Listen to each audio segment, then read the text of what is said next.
while the sirens keep singing like a twisted sound. Corner store wisdom, game from the OGs. Life ain't fair, but the grind still owe me. Every crack I walk, know my name. Every hoop, dream dies, still fueled the flame. This is an Oakland story. Oakland it's like grounded in activism and justice. This is a real Oakland story, and we need this story right now. We really do. It's just nice that it's coming through with, chickens and dirt and, growing things. It's like, it's wonderful stuff. When I was a young child, my father had so many fruit trees. We had peaches, we had apricots, we had apples, we had plum trees. It was just, kids would come over and get fruit, and we always had a lot of fruit trees. In fact, most everybody had fruit trees here in Sobrante Park. It was a real neighborhood, a real family type neighborhood. That was kind of big in our community, them fruit trees, man, like especially them lemons, man. Them lemons, you ain't had none on your tree, you can go next door, get some lemons. It brought us a lot of us together, man, them trees, man, I swear. A lot of us used to be, come on, let's go to your tree, your house, you know what I mean? You got loquats over there, let's go. Mine's gone, let's go to yours or something. Even as a child, our parents didn't have a lot of money, but we never really went hungry because everybody had fruit trees. We could just go and pick fruit and pick, and then it's just like, it's a no-brainer. Man, we didn't even have to go to the store. It didn't cost us no money. Sometimes we would like to pick other people's fruit, not our own, but it was there. I think back then, it was more of a community and not a neighborhood. Like, you look at it now, it's a smaller community for some of the people who are like really from here, but a lot of people got displaced, so all of them are still not here. But for the ones that's still here, it's kind of like that, but it's no longer that like community feeling like it was. My dad was my first one from the family to migrate to Sobrante Park, I think in the 1980s. When we was born, we brought straight here, from Highland to Sobrante Park. I know one thing we did a lot as kids, we would have we would call it cherry wars, but it was we had a bunch of like wild plum trees growing around here. We'd go climb on all the trees. We used to have one back here, or either all the way in the back of the alley. You climb up there with our little bags, plastic bags, fill them up. We'd be running around through here, all just launching cherries at each other, just having cherry wars for sure. And then it would mainly be a Saturday. That's when all of us got to come outside and be together. We want a fruit heist, so we all around the neighborhood. Loquats, we top, all the way from 105th, all the way back down to the end, up in everybody's yard we ain't supposed to be in. And so the important thing about that is how it's amazing how we've kind of been bamboozled into turning over our food supply to corporations. And it's like people don't know what to do no more, like to get something to eat. I feel like once the fruit trees start going away, the world seems like start going crazy in my neighborhood. When you think about it, like, yeah. Once we stop having trees around there, I think we start having dope. I think what happened that made this community different from what it is now is, of course, like you had like a lot of people around here raised with their grandparents. When the older person died, was either so heavily in drugs or gone, or some of them just not financially stable enough or savvy enough to keep the house, ended up losing it. Some people wasn't here to help it, so when the grandparents died off, another family member sold it. So it was a lot of that back then, to where like a lot of my friends, once their grandmas and them died, it was just like they was displaced, they was gone, or some of their family was in prison or around here on drugs. So it was a number of different things at that time. From what I remember, it was a grant. When it got started, it brought back memories for us. We was like, you know what? We should be the ones out here giving these trees away around our neighborhood, because we used to have so many of them that was here. You know what I'm saying? Now we don't got none 30, 40 years later. Planet Justice helped me change in a lot of ways that I never knew. My dad was actually the first one to get into the organization. I think I was doing like like a 6-month run or something like that. And he had came to visit me and told me he had an opportunity for me as soon as I got out. Community didn't feel safe with us formerly incarcerated being here in Sobrante Park. You know, that gave me an idea of, you know, like, let me go and talk to them. Let me go and interact with them, and let me go and be like, hey, look, we could be of service to you. We can't make a difference in the community. It doesn't matter what we have done in our past.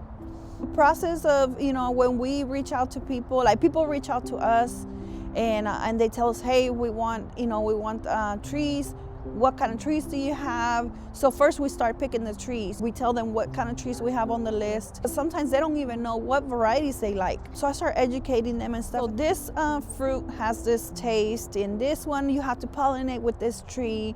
You know, this one could pollinate itself. So we start connecting with each other as like where we're gonna be placing this tree and how it's gonna be beneficial for them and their home.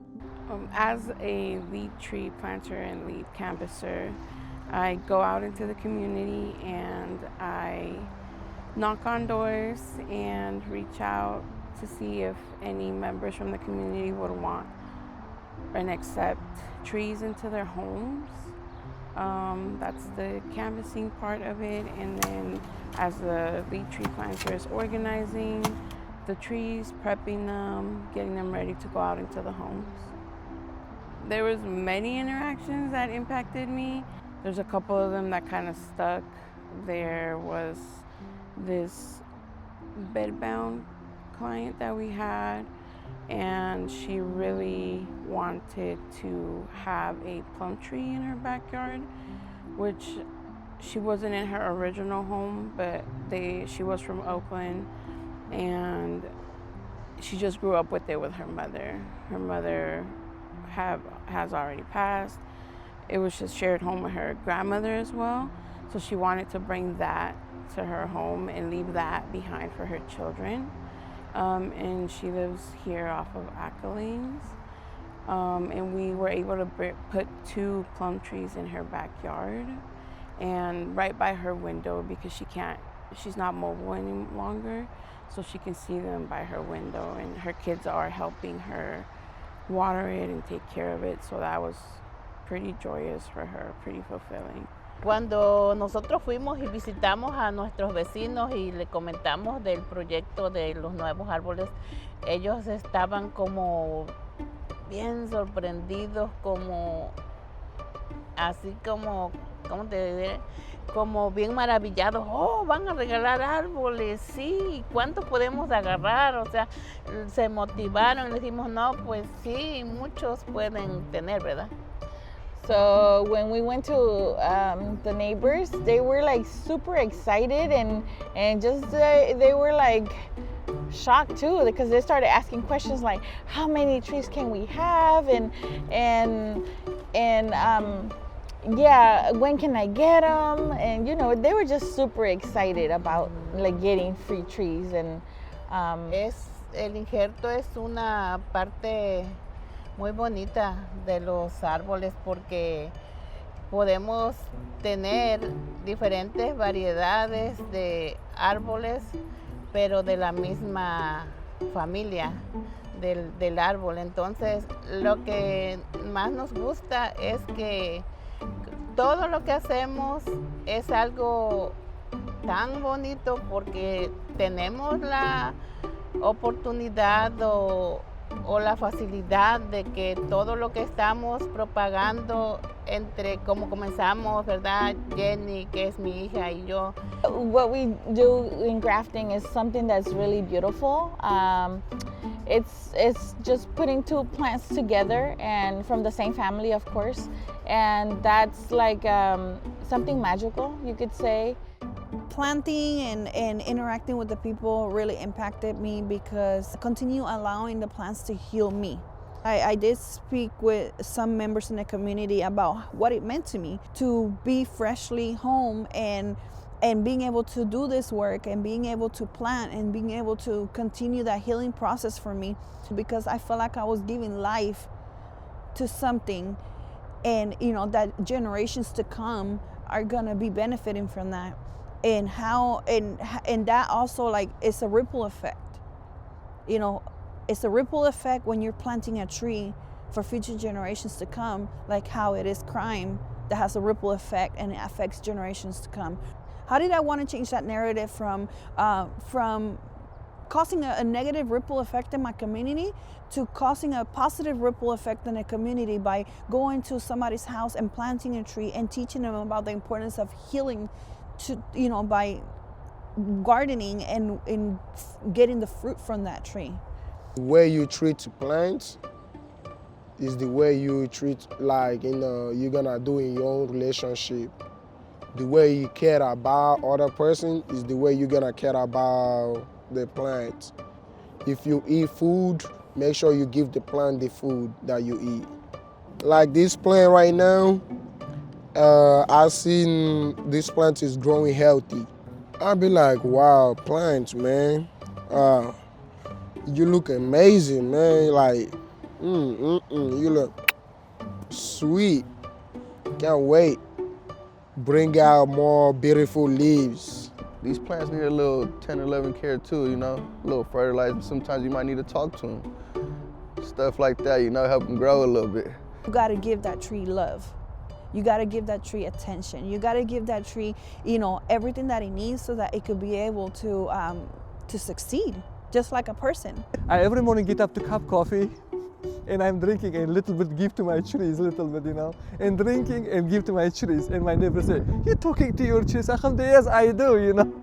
And this trees, maybe for that they're growing very fast, you know. I'm about to sound like a crazy plant lady, but honestly, these plants be working on me. If I'm walking around having an interesting thought or crazy day, a vine will grab my shirt or something will grab me and it'll like, so it's kind of a conversation. I'm taking care of the plants are definitely taking care of me. And my head space is different, my thought process is different. Like, these plants don't want your energy walking around here stank, so they gonna check you. They help me to realize that I need to be a little bit more patient, especially growing seeds. Yeah, there's a symbiosis here of an energy exchange that I really appreciate. I don't know how to put it. I think the plants are manipulating me. They pulled me here to take care of them, you know? And in turn, I just got some of that good luck, you know, rubbed off on me. Mostly growing the food and seeing how I can, like, kind of gift that to my future generations, things that have been taken from me ancestrally. It was so nice to, like, tap back in, to have autonomy over my food, to, like, see all the different kinds of lettuce and kinds of passion fruit and kinds of like spinach that I can eat. So that kind of really sparked something for me to like really be on it so that I can share that again, and then that knowledge gets refilled in my own family. And now my family's gardening. Yeah, they're all in it. I just went home this weekend and they got gardens. I brought my mom a whole bunch of plants, and yeah, our cups are being refilled. The growing food thing started like with the grandparents, and then like I never really had no interest in it, but when I got here and just understood like what like food sovereignty actually meant, because you don't talk about that around here. Like, never heard that word until I got to Planet Justice. Like, food sovereignty, what does that even mean? So then like learning what that meant, and how it correlates to the neighborhood and why we don't have certain things here and why we do have certain things like more liquor stores and more smoke shops, then it was like, wait a minute. So us growing plants and us taking care of these plants and giving these plants out to people, local people and all that, is actually changing that.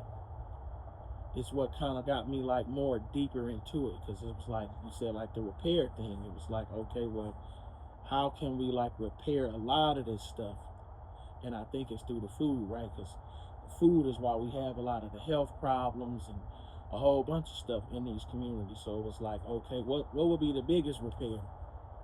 Like teaching people that this is a better way of doing things, and then just remembering that's what we was doing anyway before all this stuff got built up and all that anyway. Like a lot of our people was already growing their own food and all that kind of stuff. So just remembering that and knowing like this is probably going to help the community live longer and be more healthy in the long run. After he passed away, I finished off with the planting team. I finished planting the last, I think it was like 500 trees or something. I did it with them, jumped in there too, just to kind of finish what he was started. I know he for sure proud of the work he's done. He sees it, and I know he proud of shit what I become too. Everybody, he still gets love. He still got trees growing all around, all the avocados in the back. He did that. That was one thing he did too before he passed away. He went out to the community, planted a lot of trees. You know, a lot of people see me around from the neighborhood and be like, hey, look at Pops, tree Pops planted. Booming, growing, looking nice, you know. Who knows, probably his touch that got it going. A piece of my father's still around. He may not be here physically, but he's still around, whether it's in the trees or in the nursery, just being in the nursery, walking around here. When we get the fruits every week, and he'd put the table out and just start, anybody drop by, hey, come get some fruit, like, you know. A lot of people be shy, so he would, I know him was getting people out and just bringing them actually to come. That's what he was big on. He would get out there and throw flyers around the whole neighborhood, walk around all day, just passing flyers, just to spread the word out and actually make people come. Just to, you know, support us, supporting them. As kids, it was so much fun to jump on our bikes. So-and-so have fruit trees, and they got a bunch of fruit hanging over the fence. It'd be a bunch of kids on their bicycles, and I was right amongst them. And you might be a couple around corners, you know, down the street or what have you. We'd jump off, climb the fence, grab some fruit, jump back on our bikes, and be hollering and screaming as we trying to run away. But they would do the same thing in our yard too, and we knew it was gonna happen. Just fun kid stuff, natural kid stuff, you know. Our persimmons are the best persimmons. I have bought persimmons so many times at every store. It cannot match my dad's persimmons. I'm sorry. Nothing can match my dad. I have not yet had a persimmon that matches my dad's persimmons. So during COVID, there were a lot of different flyers and things going around, and I noticed there was something on the fence one day. The first time I heard about the fruit tree project was on Nextdoor, which I'm barely ever on the app. I don't know, one day I just happened to just log in and I saw the Planting for Justice, and I saw a post that said, giving away free plants, and I thought it was a joke. And it was an invitation to have some fruit trees added to your yard. I'm like, fruit trees?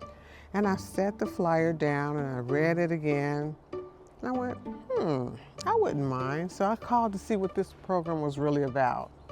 I was pretty excited. And the first year came around, and that's when I got the first year I had a tree full of plums.